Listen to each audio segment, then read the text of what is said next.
I never imagined my marriage would end on Christmas Day, right at the dinner table in front of everyone. Daniel's best friend, Liam, leaned over with a smug grin and whispered, "Told you she'd cry. Women are so predictable." Daniel slid the divorce papers toward me like I was nothing. But instead of tears, I calmly reached into my bag and placed a neatly wrapped gift in front of them. "You might want to open this together," I said. Their faces dropped as they peeled the paper back. What they saw left them frozen. Hit subscribe. You won't want to miss what happens next. 1 year before that unforgettable Christmas dinner, I would have told you my marriage was fine. Not perfect, but fine. Daniel and I had been together for years. I thought people just grew apart sometimes and then found their way back. That's what love was, holding on even when things felt a little off. I still planned our Christmases, birthdays, and anniversaries, even when I was the only one making the effort. I told myself that he was just busy, that his late nights at work were for us, that this was a phase and we would push through it. My best friend Sophia wasn't so sure. She noticed things I was too afraid to see. "Emma, have you ever wondered why you're always alone at these events? Why he doesn't seem happy to come home?" I waved her off. "Sophia, stop. He's just stressed. His job is tough." She gave me a long, sad look, but didn't push me. I think she knew I wasn't ready to hear the truth, but the signs kept stacking up. Daniel's late nights became a regular pattern. He started leaving the room to take phone calls, whispering like he didn't want me to hear. And Liam? His best friend suddenly became a constant shadow in our lives. He was always around, smiling, laughing, dropping these strange little comments that didn't make sense at the time. "I bet you're good at pretending, huh, Emma?" he'd say with a smirk, then quickly change the subject when I asked what he meant. Daniel's mother, Margaret, also grew colder toward me. She used to offer polite smiles, but now she barely looked at me. When I'd invite her over for dinner, she'd always decline or find some excuse to leave early. She used to call me dear, but now it was just Emma, flat and distant. One day, as I tidied up Daniel's jacket before laundry, a folded receipt slipped from the inside pocket. I almost threw it away, but something about it stopped me. I unfolded the small piece of paper and read it slowly. Dinner for two, a fancy restaurant. A date I knew too well, because it was the night Daniel told me he had to work late. My heart thumped painfully in my chest. I sat down hard on the edge of the bed, staring at the receipt like it was written in another language. It couldn't mean what I thought it did, right? When Daniel came home that evening, I tucked the receipt into my sweater pocket, practicing how I would ask him without sounding like I was accusing him. We sat down to dinner, just the two of us. The silence was thicker than usual. I finally forced the words out. "Daniel, I found this in your jacket." I gently slid the receipt across the table to him. He barely glanced at it before laughing. "Oh, that? It was a work dinner. One of the clients wanted to celebrate after signing the contract. It's nothing." His voice was smooth, steady, so confident that I wanted to believe him. I needed to believe him. "Okay," I whispered, pushing my food around my plate. But a strange unease settled over me that night. Why didn't he tell me about it? Why hide it? Why did Liam's face flash in my mind as soon as Daniel spoke? Sophia wasn't surprised when I told her the next day. "Emma, I'm worried. He's lying to you. I can feel it. Something's off. Please don't just let this go." But I did. I let it go. Because I thought love was supposed to survive small cracks. The cracks, however, weren't small. They were deep, growing, waiting to swallow me whole. And as Daniel pulled further away, and Liam's presence loomed larger, I couldn't shake the feeling that I was missing something big. Something that would shatter everything I thought I knew. But I wasn't ready to face it. Not yet. Stay with me. I'm just getting to the part where the truth starts to show its face. The next morning, I found myself staring at that crumpled receipt again, like it was a puzzle I couldn't solve. My mind kept spinning. Was it really just a business dinner? Was I overthinking? Daniel had always been good with words, good at making me feel like I was just being silly when I questioned him. Maybe I was overreacting. But still, I needed to ask one more time. I needed to be sure. So that evening, as he settled into the couch, scrolling through his phone, I gently sat beside him.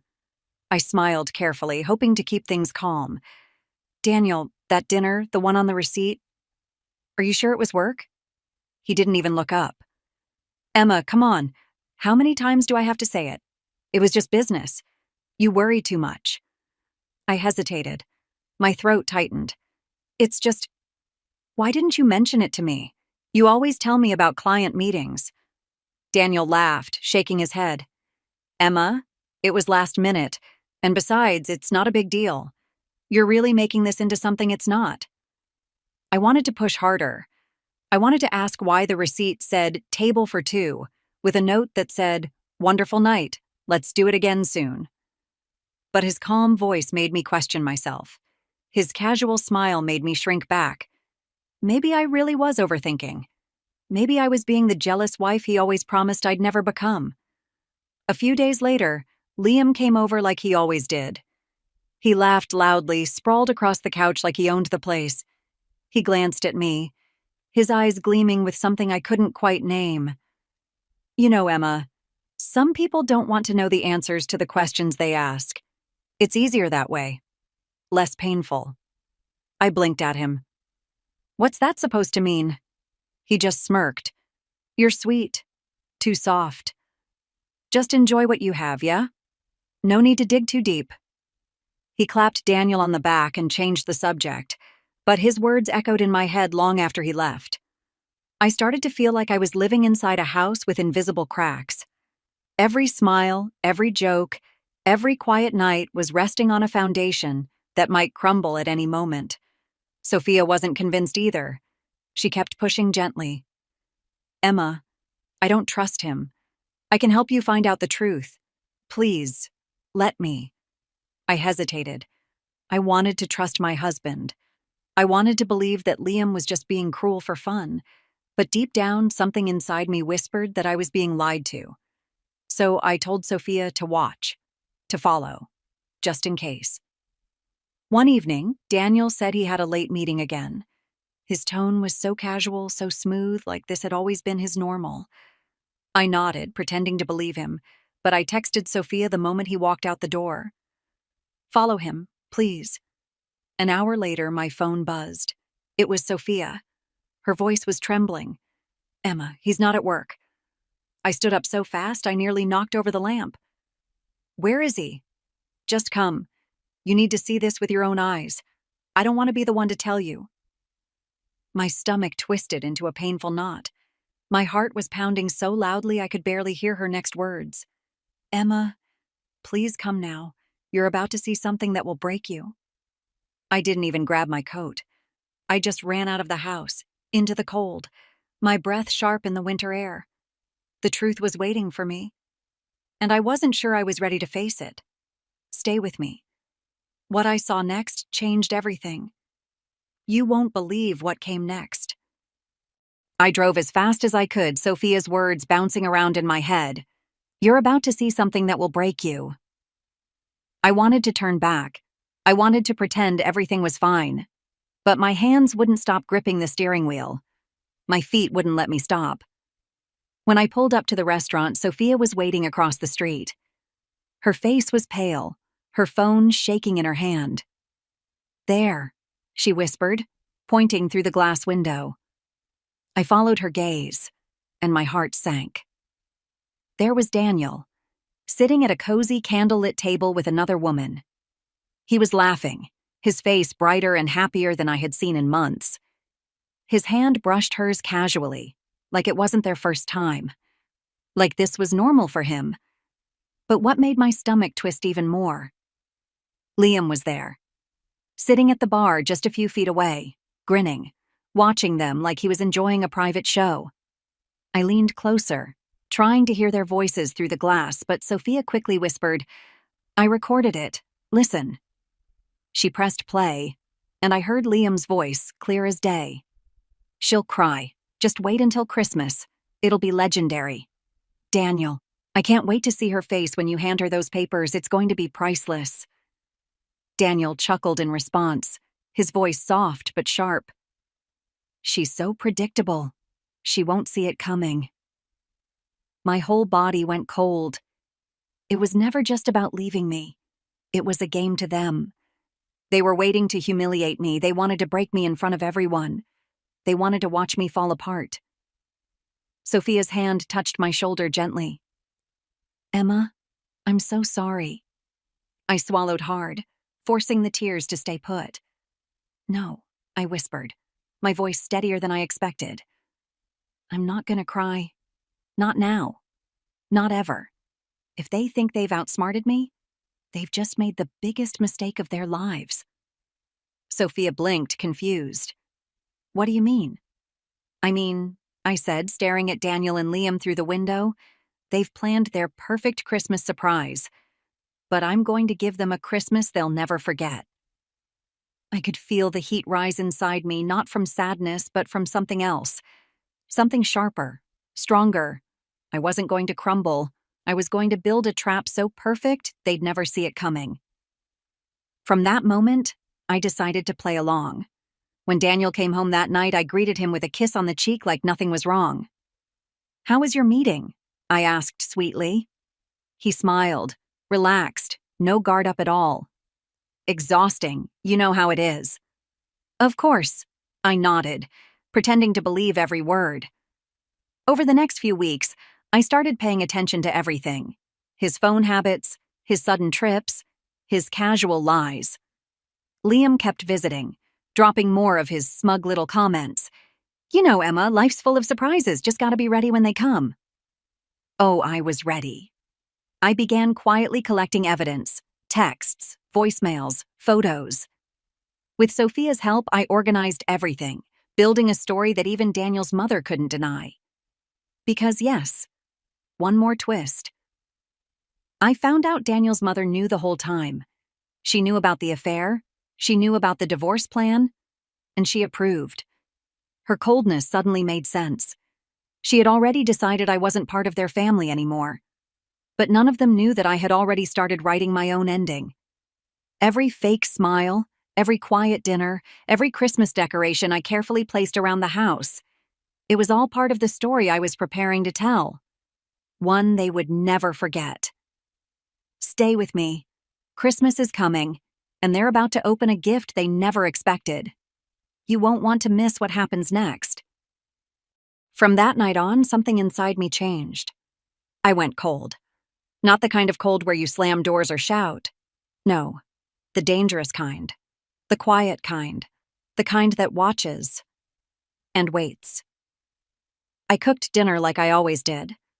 I smiled when Daniel walked through the door. I even laughed at Liam's terrible jokes, but inside I was building a storm. Daniel didn't notice the difference. If anything, he thought I was being more agreeable, more predictable. Just as he expected. Liam's teasing grew louder. "You're glowing, Emma," he would say with a smug grin. "Must be all that peace and quiet in your marriage these days." I wanted to slap him. But instead, I smiled sweetly. "You know me, Liam. I always try to keep the peace." I began collecting everything. The screenshots of late-night messages, the receipts from dinners he claimed never happened, the photos Sophia took of Daniel holding another woman's hand. Even the voice recordings, Liam's mocking promises that I would definitely cry on Christmas. I stored it all carefully in a folder, backed it up in multiple places. Every evening, I pretended to be the perfect wife. Every night, I worked quietly with Sophia, making sure I missed nothing. The gift I was preparing for them wasn't just a box. It was a perfectly wrapped story, with a beginning, middle, and an ending they would never see coming. One day, as I was organizing the evidence, I overheard something that made my stomach turn. I was supposed to be upstairs folding laundry. But when I came down to grab a glass of water, I heard Daniel and Liam talking in the living room. They didn't know I was listening. "She won't last 5 seconds when she sees the papers," Liam chuckled. "You're right," Daniel agreed. "Emma's weak. She always wants to fix everything. She won't fight back. She'll just cry like we planned. I gripped the kitchen counter to steady myself. Their words didn't cut anymore. They just confirmed what I already knew. But then Daniel said something I didn't expect. Mom says it's the right thing to do. I should have left her years ago. She's tired of pretending Emma belongs in this family. His mother knew. All along she had known. The cold looks, the distant conversations, the way she excluded me from family decisions. It all made sense now. She wasn't just indifferent. She wanted me gone. I pressed my lips together, fighting the urge to storm in. But I reminded myself, it wasn't time yet. Instead, I quietly returned upstairs and added another note to my folder. His mother's approval of the divorce plan. Sophia was furious when I told her. She's part of this too? She snapped. Emma, this is bigger than I thought. I know, I said softly, and that's why we can't rush it. I need them all to feel safe. I need them to believe I'm still clueless. So I played my part perfectly. I joined Daniel's family for dinner. I laughed at his mother's cold jokes. I helped decorate the house for Christmas, carefully placing ornaments, pretending I didn't notice when Daniel and Liam whispered behind my back.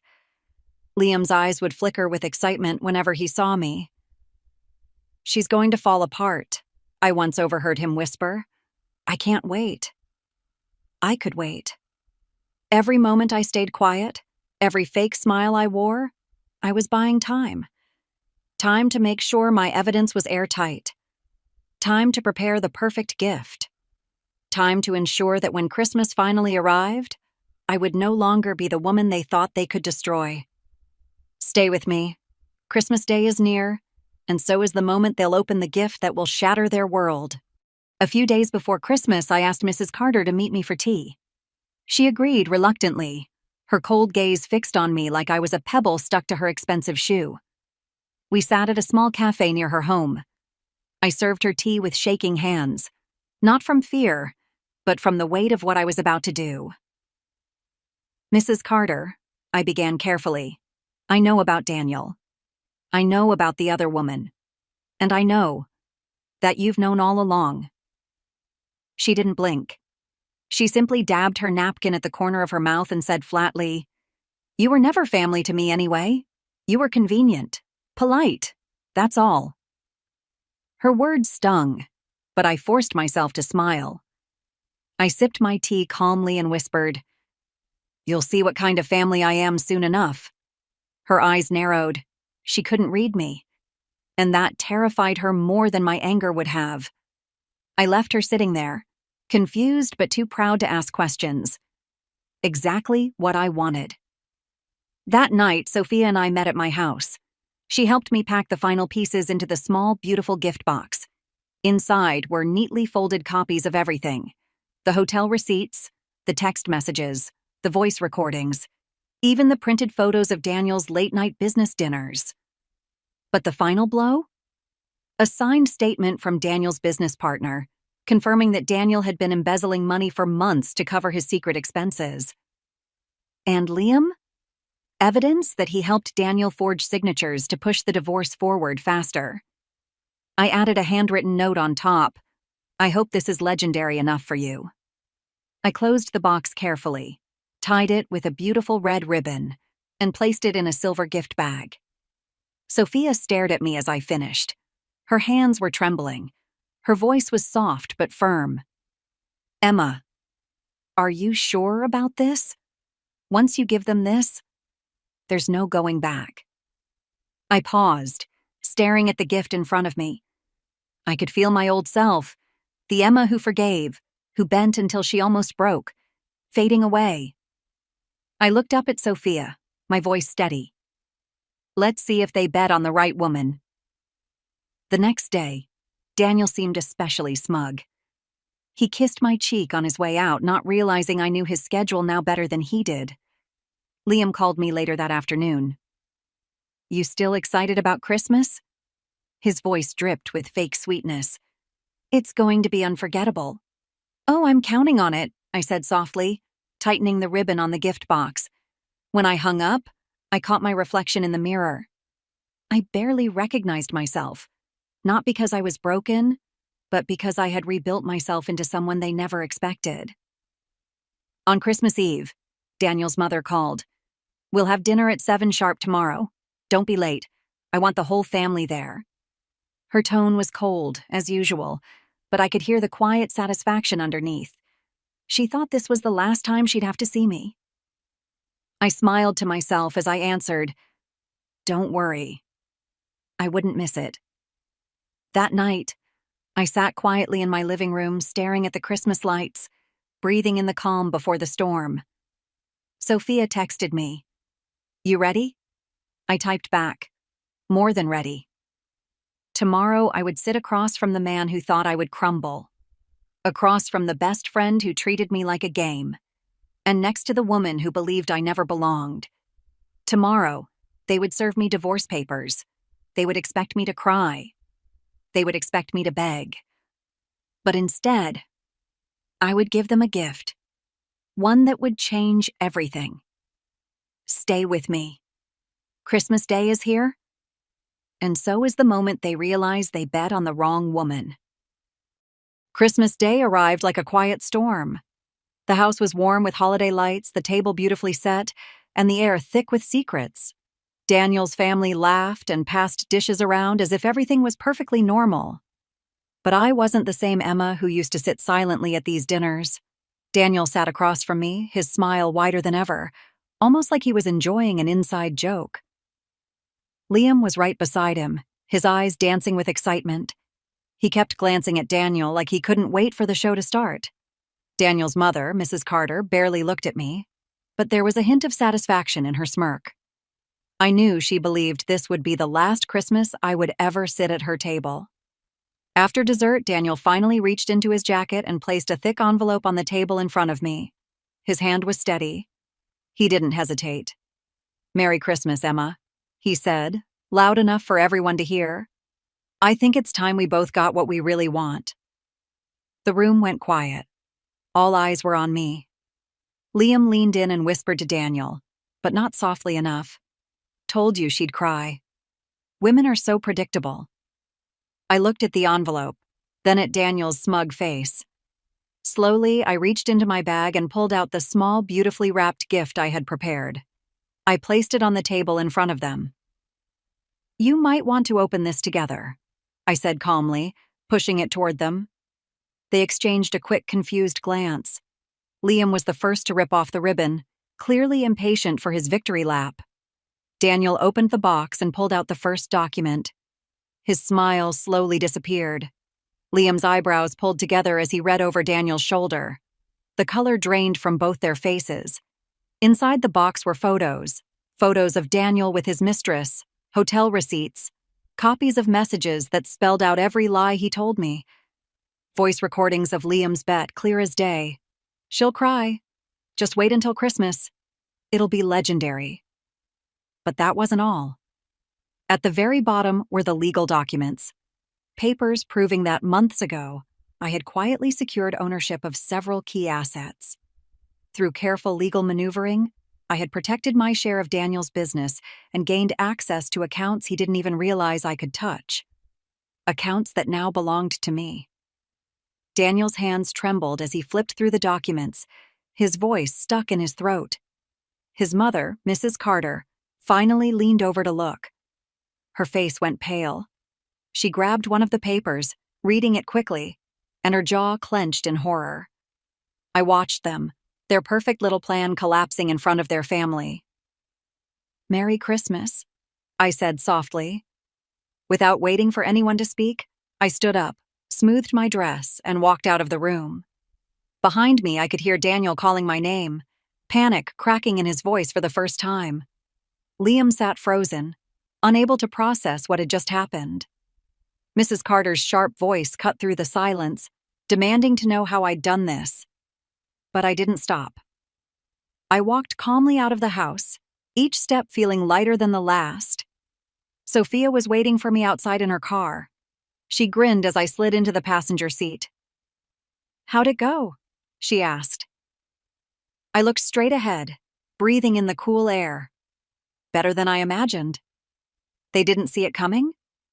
I shook my head. They bet on the wrong woman. As we drove away, I felt something lift off my chest. I wasn't the broken wife they thought I would be. I wasn't the predictable woman in their cruel game. I had written my own ending. And it was just the beginning. The front door slammed behind me, but Daniel didn't wait long. His heavy footsteps pounded the driveway as he chased after me, his voice sharp, desperate. "Emma! Emma, wait!" I didn't stop. I didn't even turn my head. He caught up and grabbed my arm, but I gently pulled away, meeting his frantic eyes with calmness he didn't expect. "Emma, you don't understand," he gasped, completely unraveling. This can't be real. You can't just walk away like this." I tilted my head slightly. "Why not? Isn't this what you wanted? You served me divorce papers. I'm simply giving you what you asked for." His mouth opened, but no words came out. For the first time, Daniel was speechless. "You didn't just embarrass me?" he stammered. You destroyed me." I shrugged lightly. "Seems fair." His panic deepened. "Where did you get those documents? How did you—" I leaned in, my voice just above a whisper. "I had a lot of late nights too, Daniel. Turns out when you stop trusting someone, you start noticing everything." His face collapsed into his hands. "We can fix this. Please, don't do this." A bitter laugh almost escaped my throat, but I swallowed it. "It's already done." I walked away, leaving him trembling in the cold. Inside the house, Liam was in meltdown. His voice echoed from the dining room, furious and sharp. "You let her play you. You said she wouldn't fight back. You said she'd crumble." Mrs. Carter tried to calm him, but her voice wavered. "We can still fix this. We'll handle her." "She's already handled us," Liam snapped, slamming his fist on the table. The beautiful Christmas dinner lay untouched, the centerpiece now crooked, the plates forgotten. Liam's phone buzzed over and over. Word had already started spreading. Emma's little gift box hadn't just exposed their affair. It had made its way to Daniel's business partners, to their legal team, and to a few very important clients. The recordings, the fraud, the betrayal. It wasn't just a family scandal anymore. It was public. And Liam's reputation? Hanging by a thread. While they panicked, I stayed silent. I didn't answer Daniel's calls. I didn't respond to Mrs. Carter's messages. I simply packed a small bag, called Sophia, and stayed at her place for a while. But what Daniel didn't know was that the gift was only the beginning. He thought the bomb I dropped was the evidence and the financial blow. But I had been playing a much longer game. Months before Christmas, I had hired a private investigator, not just to follow Daniel, but to trace every shady business deal, every questionable signature. I had quietly forwarded that information to the right authorities, and the investigation had already begun, long before I handed him that gift. Daniel wasn't just facing divorce. He was facing charges. Liam's business was now being questioned by regulators, his clients pulling out one after another. And Mrs. Carter?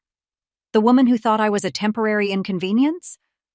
She was now watching her precious family name unravel in front of the entire community. One afternoon, as I sat on Sophia's couch, sipping tea, she asked, "Do you think he knows yet? That it's bigger than what you gave him at Christmas?" I smiled faintly. "Not yet. But he will." She shook her head in disbelief. "You planned this perfectly." I set my cup down, feeling the first taste of true peace in months. They thought I was weak. They thought I was predictable. Sophia laughed softly. "What are you going to do now?" I looked out the window at the quiet street, my voice steady. Now I live. For me. I don't need to fight anymore. But inside, I knew this wasn't fully over. There were still pieces moving, still traps quietly unfolding. Daniel had no idea that his real nightmare was only just beginning. Weeks passed, but the storm Emma unleashed never settled. In fact, it only grew worse. Daniel thought the worst had already happened on Christmas Day. He was wrong.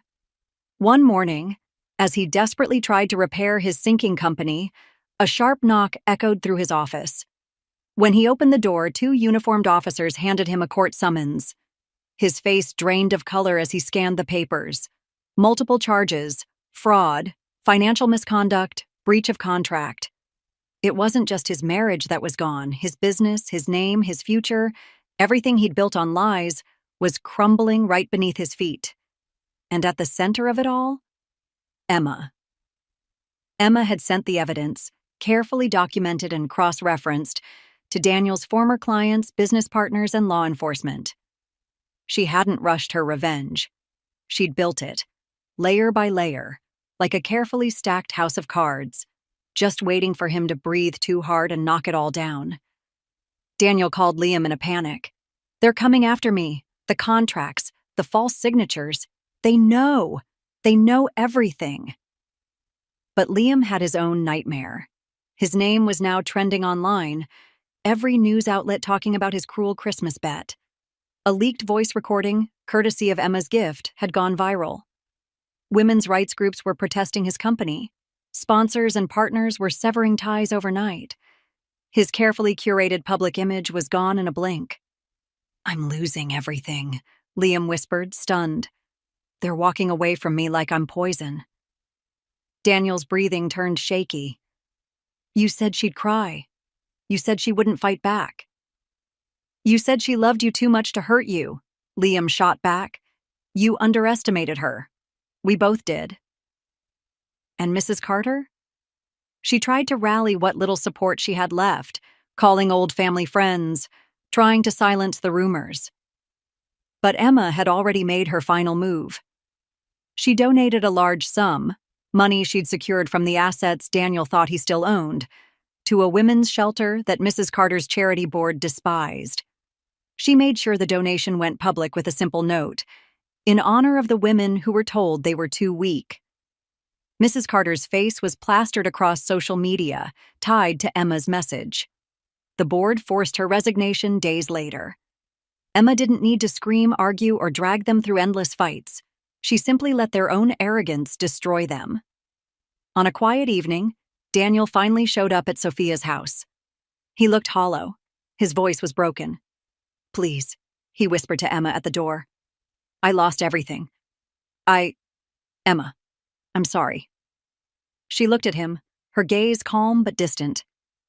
"What are you sorry for, Daniel? For cheating? For lying? For betting against me?" His voice cracked. "For all of it. Please, can we start over? I don't care about the money. I just want you." Emma's lips curled into the faintest smile. "You only want me because you have nothing else." He fell to his knees. "Please. I don't know who I am without you." Emma gently knelt to meet his eye level. "Funny. I didn't know who I was with you." He reached for her hand, but she pulled it away softly. "I've already forgiven you, Daniel," she whispered. "But forgiveness doesn't mean you get to come back." He stared at her, tears finally streaming down his face, the reaction he had expected from her on Christmas Day. But now, she simply stood, gave him a small nod, and closed the door. On the other side, Sophia watched her carefully. "Are you okay?" Emma let out a deep breath. "I thought revenge would make me feel powerful, but it wasn't really about that." Sophia tilted her head. "Then what was it about?" Emma smiled gently. "It was about reminding myself I was never weak." The weight that had sat on her chest for years was gone. She had walked through betrayal, humiliation, and heartbreak, and come out standing taller. Her revenge wasn't loud. It was precise. It was clean. It was complete. If this story moved you, please take a moment to like, share, and subscribe. Your support helps us bring more powerful stories about strong women who rise above betrayal and heartbreak. Every like tells us you want more. Every share spreads hope.